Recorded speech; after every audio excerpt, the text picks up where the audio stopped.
Markets go up, markets go down. You want to listen to a guy tell you sweet little lies about how great things are? Go buy something from Justin Sun or all those who come before him and after him. You made money off of BTC? Yeah, because I believed in the vision of BTC, and I would still be working on Bitcoin if Bitcoin could evolve. The reason why we worked on Ethereum, it wasn't because we wanted to build Ethereum, it was because we couldn't do color coins or Mastercoin the right way. The reason why BitShares came about, because Bitcoin couldn't work. Nothing made any sense. Every single time we'd say, we need smart contracts. No, go fuck yourself. We need to change the consensus algorithm. This cannot scale. No, go fuck yourself. Bitcoin uses 87 terawatts of power. That's more than Belgium at this point. And as the price goes up, it uses more. It never goes down, ever. So it gets more and more centralized, and the mining operations get more and more vertically integrated, more and more private, more and more subsidized power. That system is not sustainable. It can't be by design. These are known problems, and the cult of Bitcoin can't admit these known problems. So those of us who knew they were known problems conducted an exodus, and we went into the altcoin space and started building alternative experiments because we want the promise of the ecosystem to exist. We would like people to be their own banks. We would like people to be in charge of their own data and their identity, because when they're not, they get deplatformed and they get compromised. We would like people to be their own payment system and to get rid of SWIFT and BIF. That is the goal. That's why we do what we do. That's why we build what we build. That's why we go where we go. Not because it was all about making money. No, no, no. It's a lot easier to just buy and hold Bitcoin. Great. But then what have you accomplished? What have you done with your life? You've gotten money, but does your money even mean anything? Imagine the farmers in Zimbabwe, right when Mugabe took over, and the currency still had some value to it. And let's say you want to retire, so you sell all your land and you get a bunch of the local currency. 10 years later, you can't even buy a sandwich with it because the currency collapsed. If your life goal is avarice and you're chasing things, not ideas, you're chasing wealth and you're chasing power, not relationships and experiences and principles and aiding your fellow man, then at the end of the day, you may achieve for a short period of time wealth and power, but you will not achieve happiness in life.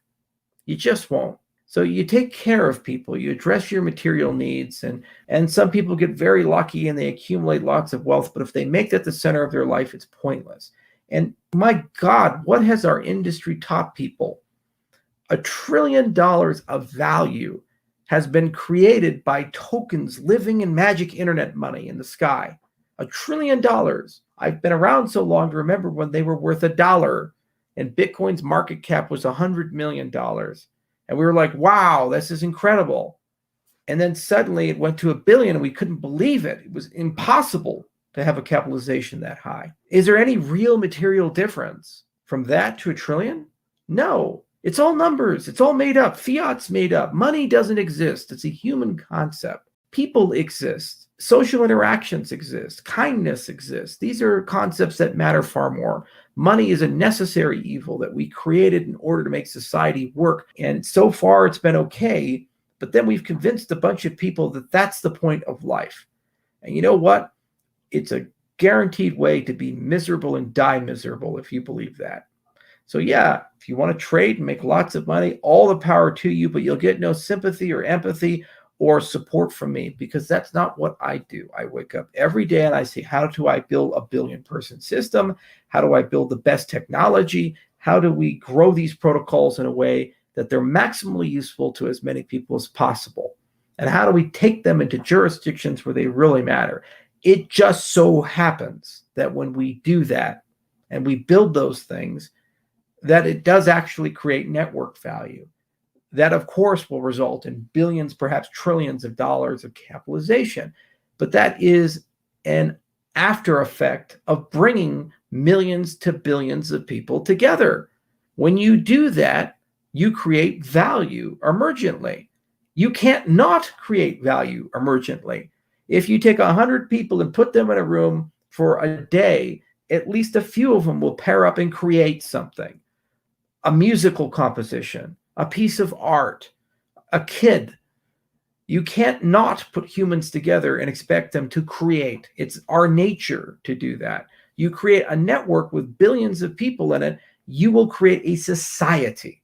And if you embed within that network principles and values that transcend the ones we have in the legacy systems, the society that you create is infinitely better and wiser and more just than the society that you came from.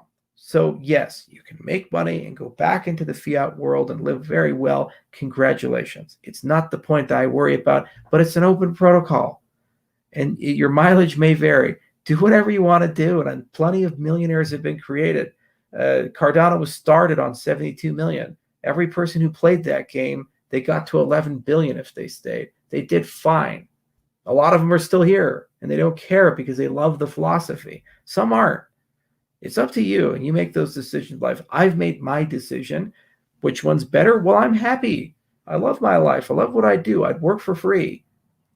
Personally, I run a big company, so we have to, of course, pay bills, and my employees certainly won't.